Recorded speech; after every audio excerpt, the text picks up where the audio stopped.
Bismillahirrahmanirrahim. Assalamualaikum warahmatullahi wabarakatuh. Halo, jumpa kembali di dalam pembelajaran jarak jauh ilmu pengetahuan alam.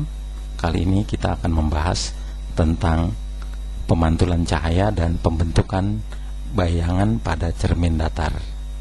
Kita mulai pembahasan kita dengan sifat-sifat cahaya. Cahaya memiliki sifat diantaranya adalah: pertama, cahaya merambat lurus. Pada gambar ini tampak seorang mengamati nyala lilin melalui lubang-lubang lembaran karton yang disusun lurus seperti ini.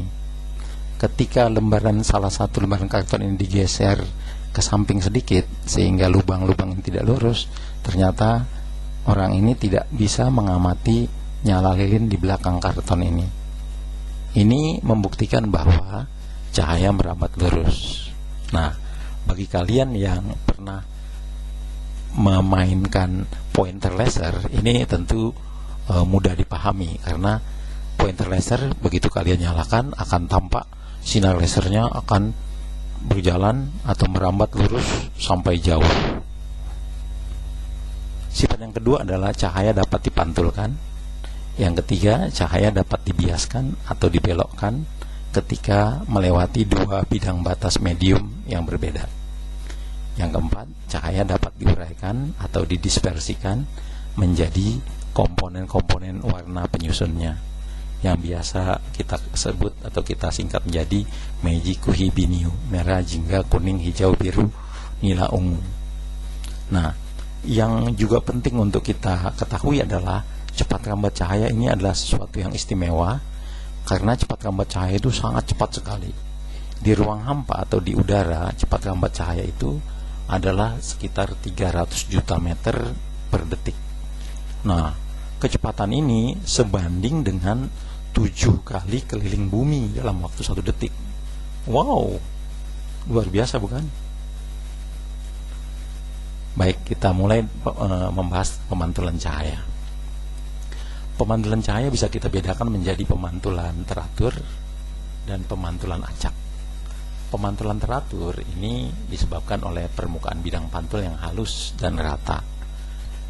Pada pemantulan teratur ini, sinar-sinar sejajar akan dipantulkan menjadi sinar-sinar pantul yang juga sejajar. Sedangkan pada pemantulan acak ini, sinar-sinar sejajar akan dipantulkan menjadi berpencar atau saling berpotongan. Nah, pemantulan acak ini diakibatkan oleh permukaan bidang pantul yang kasar.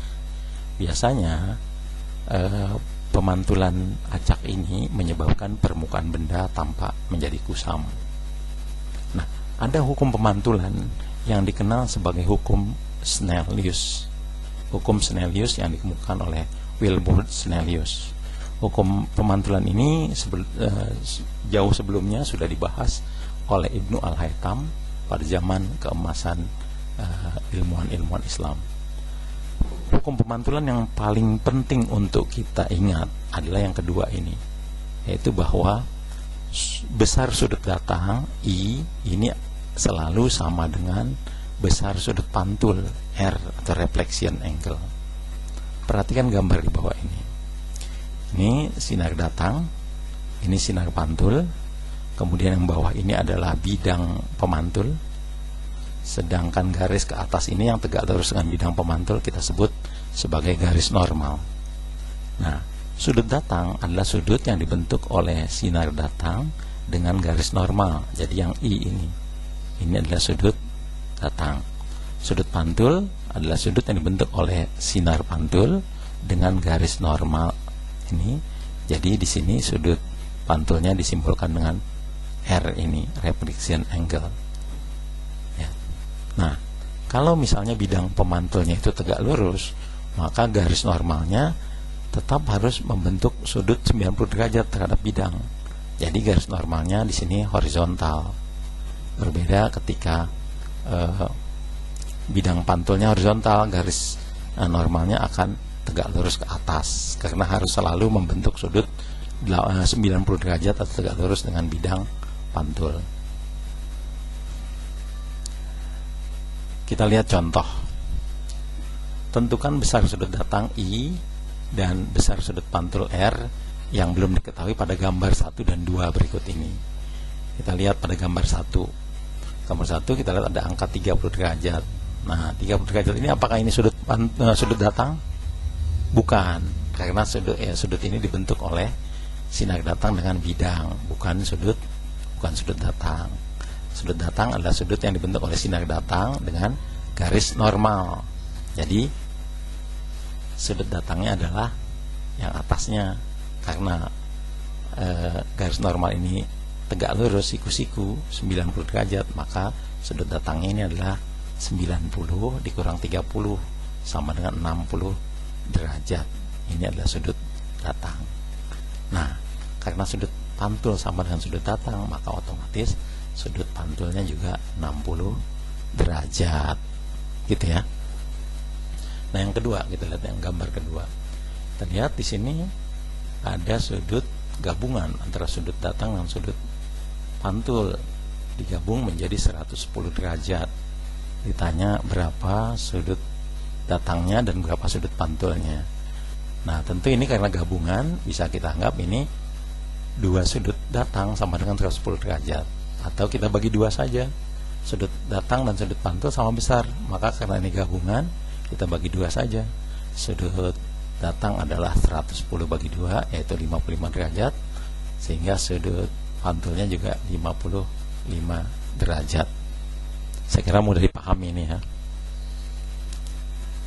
Kita lihat pemantulan pada cermin datar. Jadi pembentukan bayangan pada cermin datar. Kita lihat cara menggambarkan pemantulan atau pembentukan bayangan pada cermin datar. Misalkan ada sebuah lilin, nyala lilin, kita letakkan di depan cermin datar seperti ini.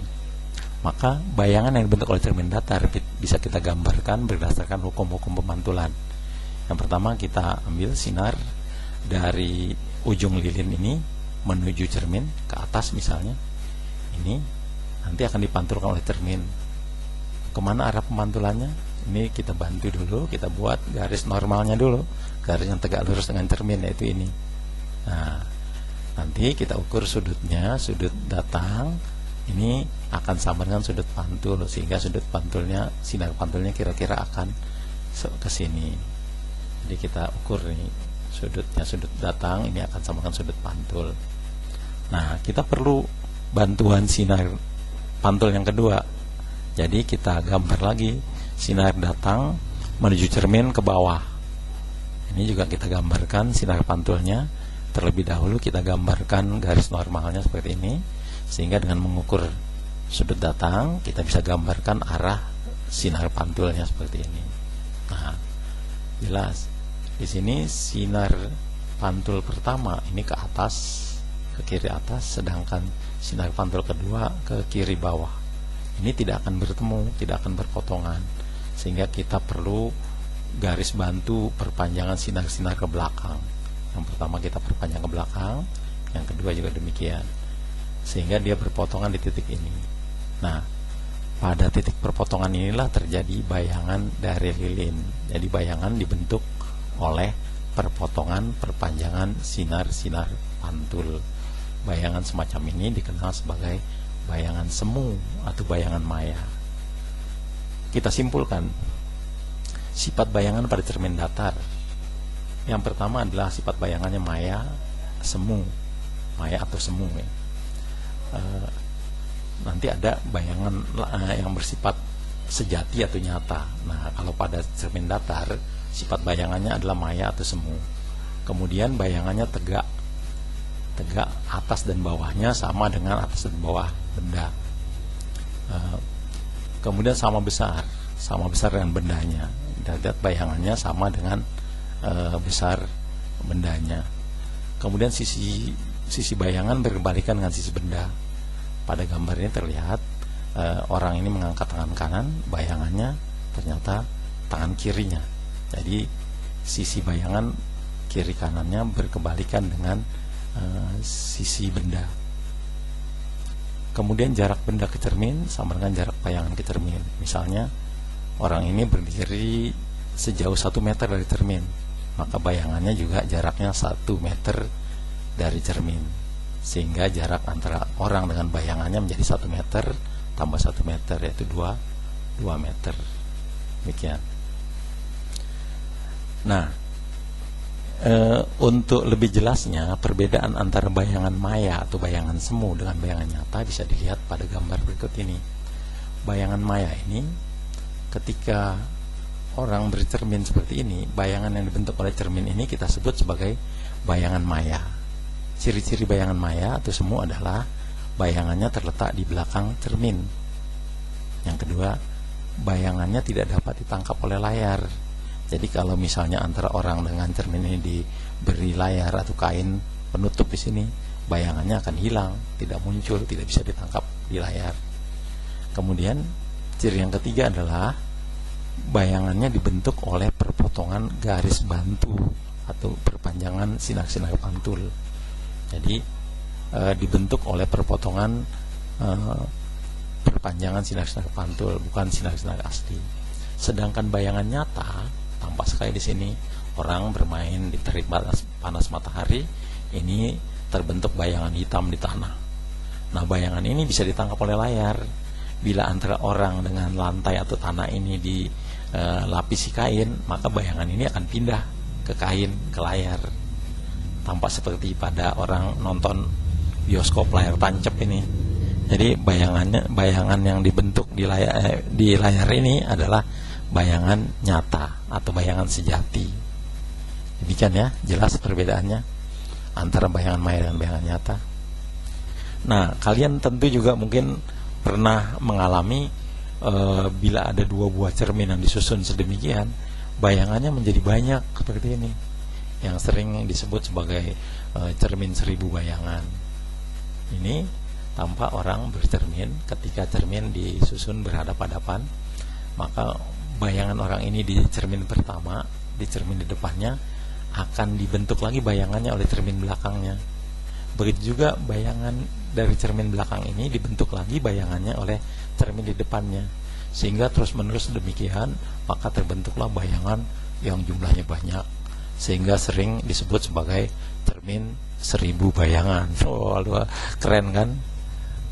Nah, sebenarnya bisa nggak sih kita menghitung atau menentukan jumlah bayangan, berapa sih banyaknya jumlah bayangan yang dibentuk oleh 2 buah cermin? Ini bisa kita lihat rumus berikut. Jumlah bayangan yang dibentuk oleh 2 buah cermin yang disusun ini sama dengan 360 dibagi A atau alfa, di mana alfa ini adalah sudut antara 2 buah cermin. Kemudian hasilnya dikurangi 1. Jadi contoh misalnya sini, 2 buah cermin diletakkan berhadapan-hadapan membentuk sudut 90 derajat. Nah, bila di depan kedua cermin tersebut diletakkan sebuah benda, tentukan berapa banyak bayangan benda yang terbentuk. Nah, kita lihat sudut antara cermin atau alfanya adalah 90 derajat. Kita masukkan ke rumus ini, jumlah bayangan adalah 360 dibagi 90. 360 bagi 90 dapat 4, dikurangi 1, jadi 4 kurang 1 sama dengan 3. Jadi jumlah bayangannya 3 bayangan bila kedua cermin disusun membentuk sudut 90 derajat seperti pada gambar ini. Ini bendanya, cerminnya membentuk sudut 90 derajat, maka bayangannya ada 1, 2, 3. Mudah bukan? Ya, kita coba contoh soal berikut. Untuk lebih memahami tentang persoalan pemantulan, kita coba 3 buah soal berikut. Yang pertama, untuk gambar berikut ini tentukan manakah yang merupakan sudut datang dan sudut pantul. Nih, ya. Kita tahu sudut datang adalah sudut yang dibentuk oleh sinar datang dengan garis normal. Jadi sudut datangnya adalah yang B, seperti ini. Sedangkan sudut pantul adalah sudut yang dibentuk oleh sinar pantul dengan garis normal. Jadi sudut pantulnya adalah yang C. Nah, berikutnya, sebuah sinar mengenai cermin datar yang diletakkan ini di lantai menghadap ke atas.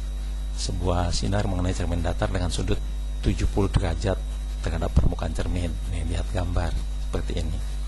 Diminta tentukan besar sudut pantulnya.